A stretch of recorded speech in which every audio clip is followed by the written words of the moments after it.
From Royal Communications Incorporated, good evening and welcome to King's News Broom 45 minutes news about Liberia, Africa, and our one world.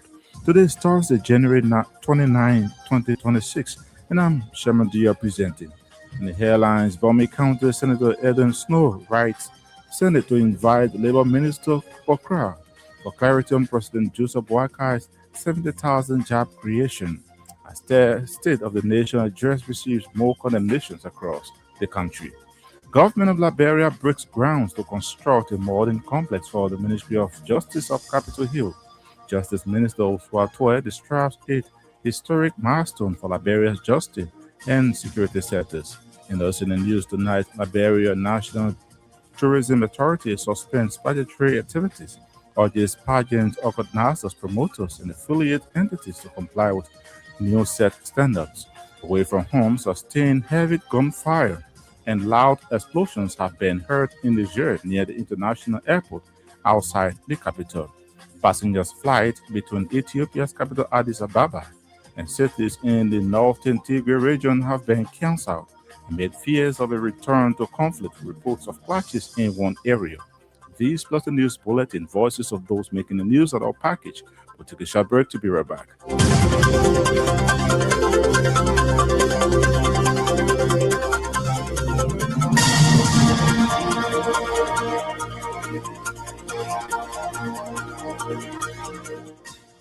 Welcome back. At this juncture, we join Colin Johnson with the news bulletin. Criticism continued to mount over President Joseph Boakai's third State of the Nation address delivered on Monday, January 26. In 4 days, the Senate has generated tougher condemnations across the country. There are more citizens, including civil society organizations, political parties, and politicians criticizing the third Sonai as compared to 2025 and 2024 Sunday. The sharp condemnations are mounting over why critics continue or considered the 81-year-old president's deception of improving key sectors and creating 70,000 jobs in 2025. During the Sudan, President Boakai highlighted stabilized economy, improvement of agriculture, education, health, tourism, rule of law, and continuum or claim that the country is currently in a better state than it was in previous years. As sessions meeting have challenged several civil society organizations, political parties, including former ruling party Coalition for Democratic Change, Alternative National Congress, Citizens Movement for Change, Liberia Alternative People's Party, among many others, believe the president's claims of 70,000 jobs creation, steady growth, decline inflation, stronger reserves, and macroeconomic stability and private sector growth lack real-time data. They, among several other things, challenged the president's announced reductions of prices of basic commodities, including rice, flour, and fuel, procurement of 285 yellow machines, 64 public buses deployment across the country, 239,000 students benefiting from national school feeding programs, road pavements, teachers, and health workers' welfare improvement. Bombay County Senator and head of Liberian delegation to the ECOWAS Parliament, Edwin Snow, has written the Senate calling for the appearance of Minister of Labor Cooper Cry to provide comprehensive breakdown of President Boakai recently announced 70,000 jobs creation in 2025. Speaking during Thursday's section, Senator Snow acknowledged the president's employment claim, but emphasized the need for transparency and effective legislative oversight. According to him, the labor minister's appearance before the Senate will help clarify the distinction between short-term and long-term employment, as well as identify the segments of the population that have benefited from the initiative. He added that follow details regarding the nature, duration, and sectoral distribution of the jobs are essential to properly assess the initiative's impact on livelihoods and national economic growth. Senator Snow, who chairs the Senate Committee on Energy, Hydrocarbon, and Environment, and heads Liberia's ECOWAS parliamentary delegation, noted that his communication underscores the importance of data-driven governance and accountability. The government of Liberia has officially broken grounds for the construction of a modern Ministry of Justice complex at the grounds of the Capitol building. According to the government, the project is intended to enhance public institutional capacity and improve service delivery across Liberia's justice and security sectors. Speaking Thursday at the groundbreaking ceremony, President Joseph Boakai said the initiative will save the government millions of dollars annually spent on rented facilities. He emphasized that investing in permanent state institutions will reinforce Liberia's sovereignty, strengthen the authority of the state, and contribute to national infrastructure development. The 81-year-old president further emphasized his administration's commitment to providing full support to ensure the timely completion of the project. He also disclosed plans to upgrade all of public facilities, including transforming the Omega market constructed during the CDC administration into a standardized market structure. Also speaking at the ceremony, Justice Minister Councillor Oswald Twe described the project as a historic milestone for Liberia's justice and security sectors.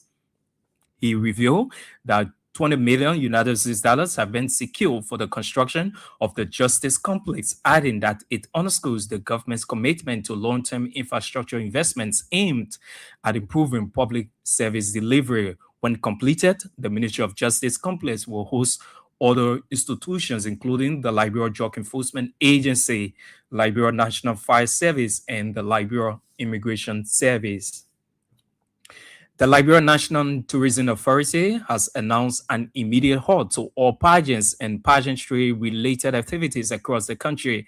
In a press statement issued Thursday, the government institution noted that no individual shall represent Liberia as a queen or title holder on any platform with or prior written approval of the National Tourism Authority in full compliance with internationally recognized standards governing pageantry, cultural representation, branding, safeguarding, and ethical conduct.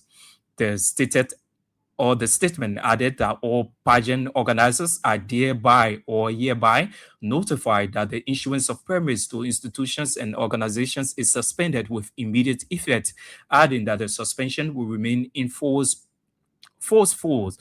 pending the establishment and enforcement of a standardized approval and compliance framework by the authority. According to the statement, the directive is issued to protect Liberia's national image, ensure credibility, and align all national and international representations with established global benchmarks and best practices. At the same time, the National Tourism Authority indicated that organizers, promoters, and affiliated entities are advised that approval will be contingent upon demonstrated compliance, including but not limited to government structures, transparent selected processes, participant welfare, brand alignment, and adherence to international protocols. The independence of the national or the Liberia National Bar Association has come on growing scrutiny following the decision of its president, Councillor Bono Vama, to simultaneously hold a senior government position while remaining head of the country's foremost legal professional body.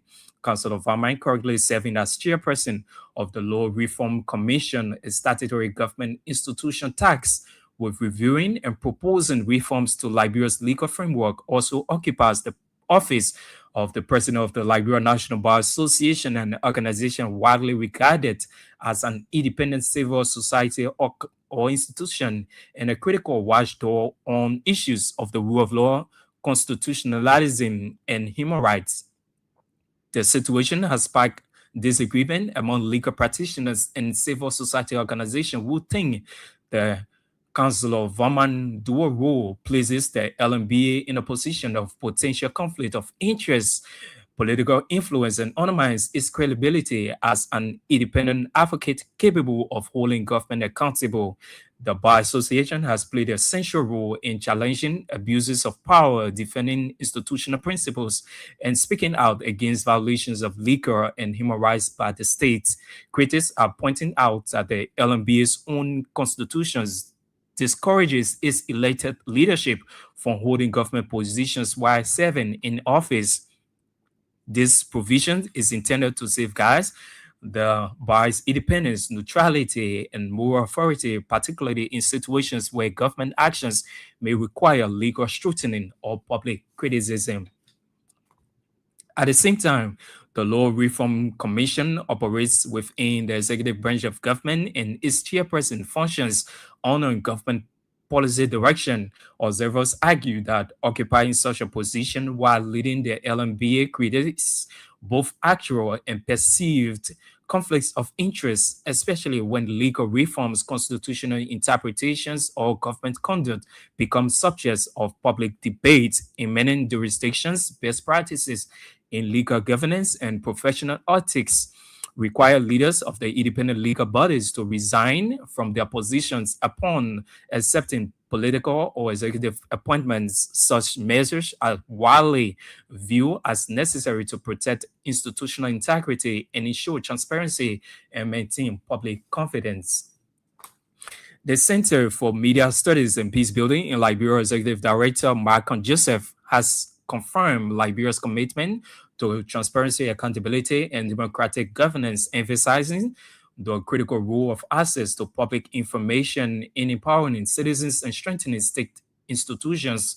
Speaking at a high level, stakeholders dialogue on access to public information in Liberia, Joseph described the passage of the Freedom of Information Act in 2010 as a historic milestone for the country's commitment to democracy and good governance. He emphasized or further highlighted the establishment of the Independent Information Commission as a major step towards institutionalizing transparency and accountability. Joseph noted that despite the gains, there is still significant challenges persist in the effective implementation of the FOI law, which includes inconsistencies across legal and policy instruments, weak institutional coordination, limited compliance by public institutions, and low public awareness of information rights and obligation. Also speaking, European Union Ambassador to Liberia, Nonan Depress, has reaffirmed the EU's strong commitment to promoting transparency, accountability, and democratic participation through improved access to public information in Liberia. The dialogue brought together senior government officials, representatives of the Independent Information Commission, civil society organizations, the media, women and youth groups, community leaders, and development partners. Ambassador Depress noted that the dialogue builds a significant progress already achieved on the European Union funded Liberia Media Development Project. She highlighted that prior to the Painesville engagement, the project has successfully facilitated three stakeholders dialogue in Buchanan, Ganta, and Monrovia, engaging approximately 250 participants from government institutions, civil society, the media, youth, women's organizations, and local communities. And the political leader of the Liberia National Union, Linum, Dr. Clarence Monuba, has outlined the truth test of government's performance last not in speeches but in the national budget. Responding to President Joseph Boakar's State of the Nation address, Dr. Moniba argued that while the speech sounded positive, the 2026 budget fails to reflect real progress for ordinary Liberians. He questioned claims of 70,000 jobs, noting that it lacks transparency and offer no path to permanent employment. Dr. Moniba also dismissed claims of economic improvement, noting that despite lower inflation figures, Liberians continue to struggle with higher food prices, rent, and transportation costs. He further criticized what he called poor spending priorities in the $2.1 billion 2026 national budget, pointing to low allocations for public colleges and vocational institutions compared to millions set aside for top political offices. He describes such decisions as evidence that the budget favors political comfort over public needs. He warned that Liberia's future depends on investing in human capital, especially with nearly 25 or 75% of the population under the age of 35. Dr. Moluba said without a shift toward education, skills development, and private sector growth, no speech will translate into progress, stressing that Liberia is too rich for Liberians to be this poor. The news bulletin is back to you, Sherman Dio, for the continuation of King's Newsroom.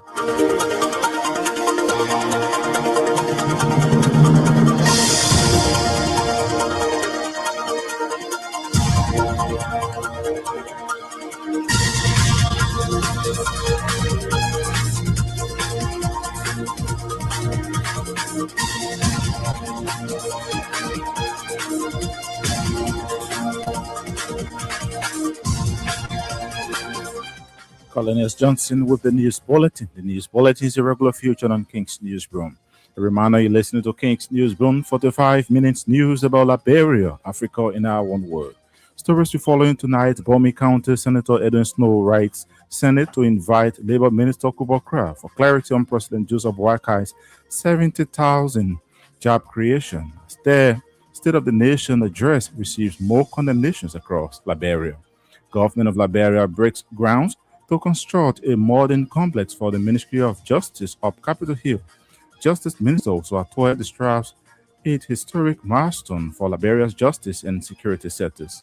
And as in the news tonight, Liberia National Tourism Authority suspends pageantry activities, urges pageant organizers, promoters, and affiliate entities to comply with new set standards. Away from home, sustained heavy gunfire and loud explosions have been heard in Niger near the international airport outside the capital. Passenger flights between Ethiopia's capital Addis Ababa and cities in the northern Tigray region have been cancelled amid fears of a return to conflict or reports of clashes in one area. We'll take a break to be back with voices of the newsmakers.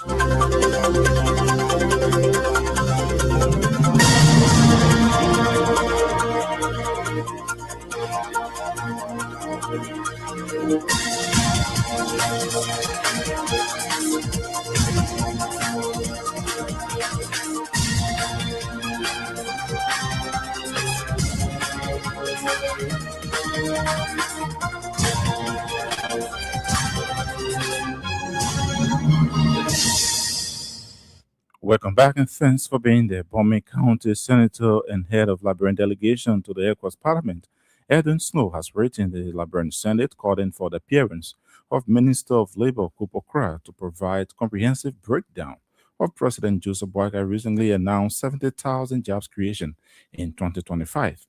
Speaking though in Thursday's section, Senator Snow acknowledged the president's employment claim, but emphasized the need for transparency and effective legislative oversight. According to him, the Labour minister's appearance before the Senate will help clarify the distinction between short-term and long-term employment, as well as identify the segments of the population that have benefited from the initiative. This communication is only asking the Ministry of of Labour, to come here and give us a breakdown of the 70,000 jobs. So let the Minister of Labour come and tell us the 70,000 jobs we created in 2025. Here is the breakdown of the 20,000 jobs, of 70,000 jobs. It's, however, important to note that a few days ago, the Minister of Information for a press conference and told the world that some of the data in the president's address was wrong. Yes, he said it.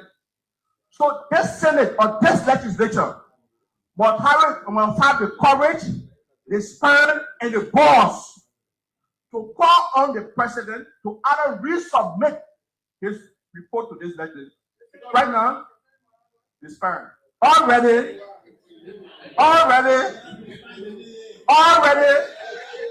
the official platform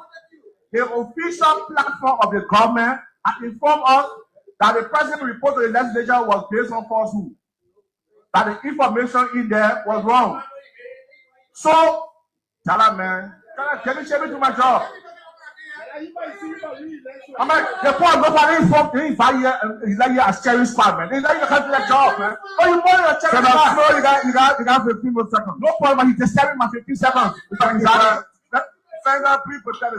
So, Mr. Presiding, the document in our archive in the depository of this legislature delivered by the president is based on falsehood. That document must either be represented or the president must write up based on the information for the Ministry of Information that the president gave us the wrong information and sent us the correct information for our archive. Broom County Senator Edwin Melvin Snow. The government of Liberia has officially broken ground for the construction of a modern Ministry of Justice complex at the grounds of the Capitol building.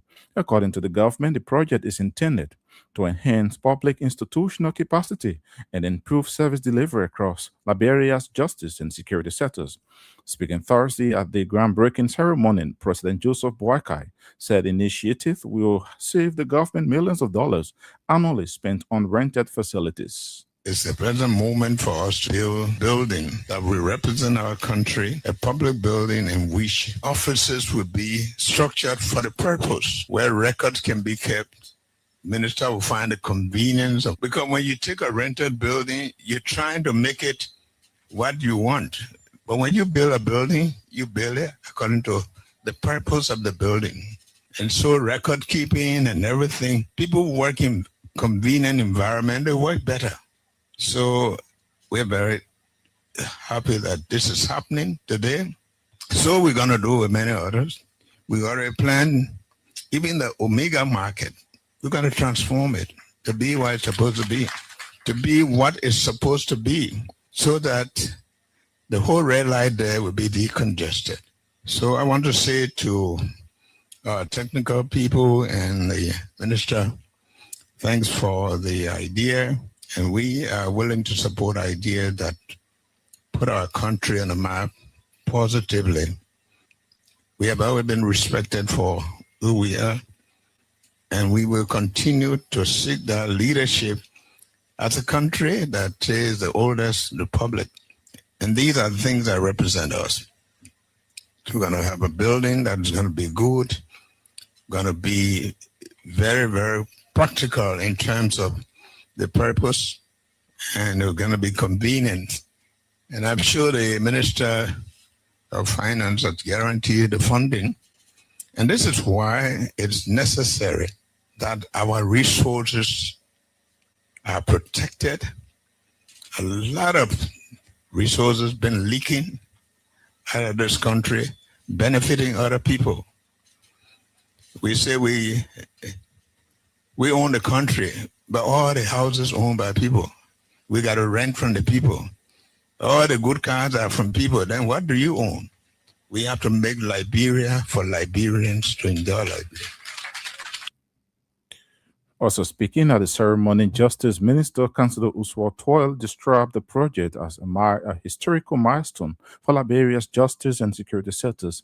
He revealed that US $20 million has been secured for the construction of the justice complex, adding that it underscores the government's commitment to long-term infrastructure investment aimed at improving public service delivery. Today is indeed a historic and very defining moment for the Ministry of Justice and for the Republic of Liberia. I will break ground for a permanent home, a complex that will stand as a symbol of institutional strength, national security, and our collective commitment to the rule of law. What we are doing here today is a commencement of the physical manifestation of a vision long overdue, and one that recognizes that strong institutions require strong foundations. The complex will bring together all the critical institutions of our security sector, excluding the Liberian National Police, into one coordinated framework. These agencies are the front line of protecting our borders, safeguarding lives and property, and combating illicit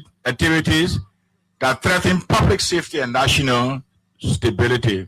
Housing them in a modern purpose-built facility will significantly enhance coordination, efficiency, professionalism, and service delivery to the Liberian people. It will also, in the long term, save the government money in rental payment, as has been said. Mr. President, we are deeply honored by your presence. Your leadership continues to affirm that justice, security, and governance remain central to Liberia's development agenda. Mr. President, your presence here today sends a powerful signal that infrastructure for justice matters, that the rule of law is non-negotiable, and that institutions must be empowered to serve with dignity, competence, and integrity. This project is firmly aligned with the government's arrest agenda for inclusive development, which serves as Liberia's national development framework. The arrest agenda prioritizes agricultural rules, rule of law, education, sanitation. The government has demonstrated its commitment by placing $20 million United States dollars towards this project in the arrest agenda. Justice Minister Councillor Oswa Toil earlier heard the voice of President Joseph Boakai. The independence of the Liberia National Bar Association has come on a growing strengthening following the decision of its president, Councillor Bono Vaman, to simultaneously hold his senior government position while remaining head of the country's foremost legal professional body. Councillor Vaman, currently serving as chairperson of the Law Reform Commission, started 3 government institutions tasked with reviewing and proposing reforms to Liberia's legal framework. Also occupies the office of the president of the Liberia National Bar Association, an organization widely regarded as an independent civil society institution and a critical watchdog on issues of the rule of law, constitutionalism, and human rights. The situation has sparked disagreement among legal practitioners and civil society organizations who think the Councillor Vaman due route places the LNBA in a position of potential conflict of interest, political influence, and undermines its credibility as an independent advocate capable of holding government accountable. The Center for Media Studies and Peace Building in Liberia Executive Director Malcolm Joseph has confirmed Liberia's commitment to transparency, accountability, and democratic governance, emphasizing the critical role of access to public information in empowering citizens and strengthening state institutions. Speaking at a high-level stakeholder dialogue on access to public information,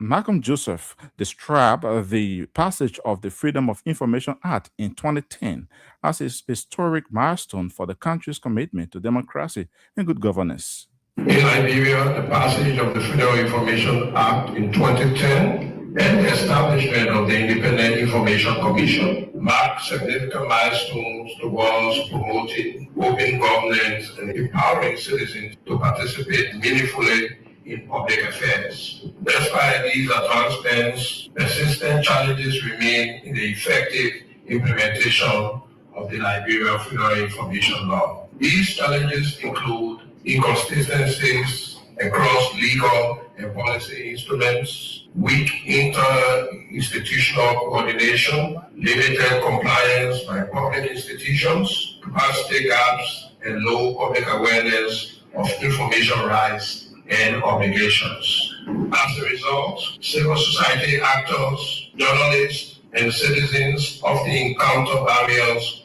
when seeking timely, accurate, and complete public information. Addressing these gaps is essential to strengthening democratic institutions, combating corruption, enhancing service delivery, and building public trust in government.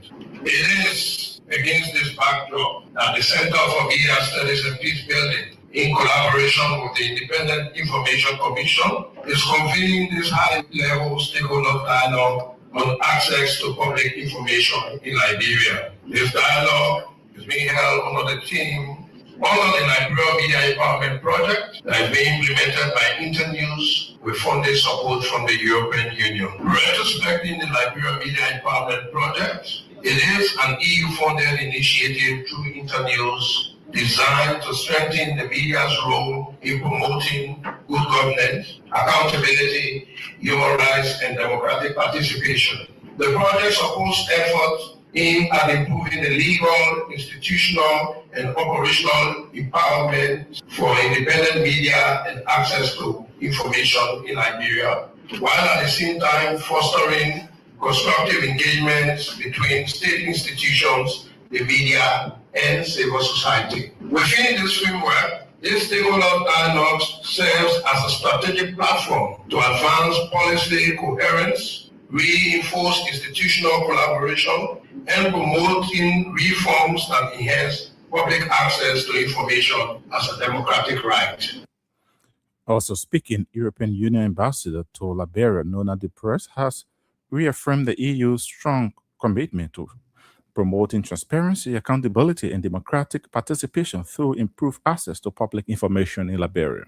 To support really the enabling environment for the promotion of freedom of information, of opinion, of expression, and access to information. And to highlight some of the key achievements. So before today, the project has already facilitated 3 stakeholder dialogues across Buchanan, Ganta, and Monrovia, engaging about 250 stakeholders from government, civil society, media, women's group, youth, and community organizations. And we strongly think that those dialogues have already strengthened understanding of freedom of information provisions, also promoted decentralized access to information in rural counties, and we value the high-level participation, including local government leaders, policymakers, legal experts, integrity institutions, and ECOWAS representation. This really shows the broad political relevance.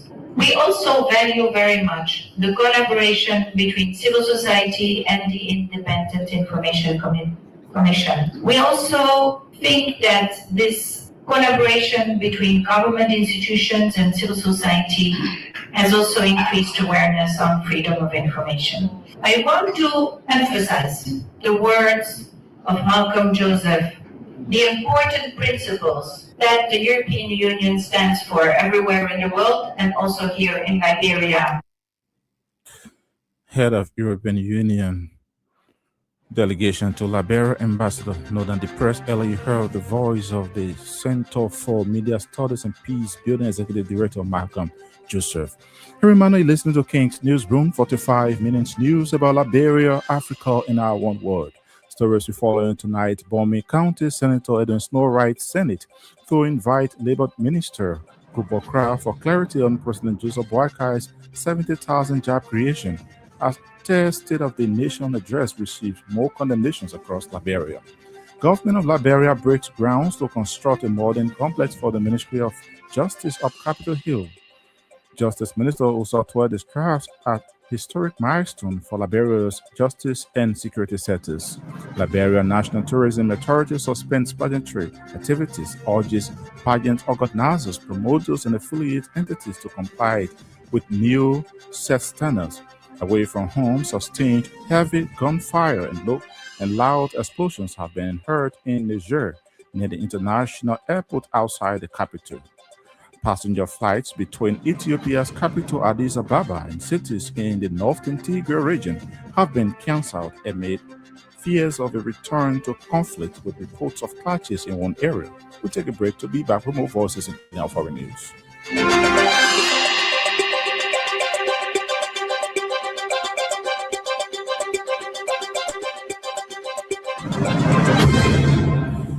Welcome back and thanks for being there. The political leader of the Liberian National Union, Dr. Clarence Monimba, has outlined that true test of government performance lies not in speeches, but in the national budget. Responding to President Joseph Boakai's third State of the Nation address, Dr. Monimba argued that while the speech sounded positive, the 2026 budget forced to reflect real progress for ordinary, or fails to reflect real progress for ordinary Liberians. Liberian, the State of the Nation address will always sound good because it is someone grading themselves. But the real grade should be found in the 2026 budget, and that is where our government is failing. Budgets are moral documents. They review who a government truly serves, not in speeches, but in priorities. SONA tells us what the government claims it did. The budget tells us what government actually believes in. The State of the Nation address is meant to report progress, but progress cannot be measured in speeches alone. It is measured in budgets, in action, and in lived realities of the ordinary Liberian. The government claims to have created nearly 70,000 short to medium term jobs, but without proof, transparency, or a clear path to permanent employment. This claim rings hollow, as most of the jobs being reported were created by government for government, not by a thriving private sector. That is a recipe for disaster. Even if inflation may look lower on paper, Liberians do not eat statistics. They buy food, pay rent, and pay transportation costs. And life remains expensive.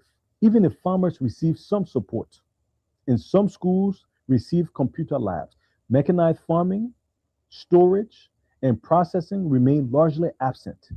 And with over 2,000 schools across Liberia, 156 computer labs is not transformation, it's tokenism. Fellow Liberians, as much as the SONA is important, what matters far more is the budget, the perks we give to officials, the bloated government system we maintain, the weakness of the private sector, and even the contradictions issued after the speech. Political leader of the Liberian National Union, Dr. Clarence Monumba. Finance and Development Planning Minister Augustine Gaffon has blasted Liberians for criticizing the government's performance in President Boakai's announced improvement of the Liberian economy during his third State of the Nation address. During the media engagement in Monrovia Wednesday, Minister Gaffon, who bragged of the government's $1.2 billion national budget for 2026, ridiculously said, "Should we buy physical bread and butter and share it with citizens before you are convinced that the government is addressing bread and butter issues?" I don't want to be doing this thing. So until we buy bread, first of all, loaves of bread, and then butter, and then we establish a ministry of bread and butter, then we're having a bread and butter issue. One of the consideration I would get the should we establish a ministry of bread and butter? Who's expenditure? What happens? Profit. And when you get profit, when you start thinking about expansion, and when you're spending, when you start thinking about hiring people, you will not see the link. And the people you hire, what do they do? You will pay them. And when you pay them, what do they do? They'll buy bread and butter. They'll buy bread and butter. So the bread and butter thing, we start with the structural constraints to growth. Maybe they want too big. Talk about structural. They call them problems. Structural, binding constraints to growth. If we don't address all the main problems that are hindering growth in this country, all the things we're doing will distraction on the surface. If we want big companies to come and operate profitably, we have to solve the power question. And that's what we're doing. So there will be all the what I call short-termism and the argument here and there, but you journalists should look beyond. So, coming back to the issues. In 2 years, to that the president said short and medium term. In 2 years, I get one of my assistant ministers here, he knows how to attack problems. And he said something yesterday that was very good. He said, for people to understand this, he asked a question, he said, you know what? When they tell you that you can eat elephant, you say, no, I can't eat elephant too big. But everyone can eat elephant, it's only eat it. He says, over time, you eat the elephant, right? I'm very sorry about I'm borrowing from your concept. Think about it, 2 years, divide. Finance and Development Planning Minister Augustine Gaffon. Away from home, sustained heavy gunfire and loud explosions have been heard in Niger near the international airport outside the capital. Multiple eyewitness accounts and videos show air defense systems apparently engaging unidentified projectiles in the early hours of Thursday. The situation later calmed down, reports say, with an official reportedly saying the situation was now under control without elaborating. It is not clear what caused the blast or if there were any casualties. There has been no official statement from the military government. And passenger flights between Ethiopia's capital Addis Ababa and cities in the northern Tigray region have been cancelled amid fears of a return to conflict with reports of clashes in one area. Ethiopia Airlines, which operates all routes in the country, sent passengers a text message about the cancellation, citing unexplained or unplanned circumstances. Neither the airline nor the government has commented further. Airport staff in Tigray's main city of Mekelle have reportedly been told not to go to work. A 2022 peace deal to end a brutal civil war in Tigray has been unraveling as tensions grow over disputed territory and ahead of June's election. Well, on that note, that's how we come to the near end of this edition of King's Newsroom. But before we leave, a quick reminder of stories we followed in the headlines. Bomi County Senator Eden Snow writes Senate to invite Labour Minister Cooper Cry for clarity on President Joseph Boakai's 70,000 job creation as the State of the Nation address receives more condemnations across the country. Government of Liberia breaks grounds to construct a modern complex for the Ministry of Justice up Capitol Hill. Justice Minister Oswald Toye describes as a historic milestone for Liberia's justice and security sectors. You also heard in the news Liberia National Tourism Authority suspends pageantry activities, urges pageant organizers, promoters, and affiliate entities to comply with new set standards. Away from home, sustained heavy gunfire and loud explosions have been heard in Niger near the international airport outside the capital. Passenger flights between Ethiopia's capital Addis Ababa and cities in the northern Tigray region have been cancelled amid fears of a return to conflict with reports of clashes in one area. Many thanks to our reporters, correspondents, and all those who helped in making this edition of King's Newsroom a success. Colin S. Johnson brought you the news bulletin. Sam Andrews sat at control and handled the technical aspect of this edition. On behalf of the team, I'm Shema Dale. I presented. Thanks for listening and watching.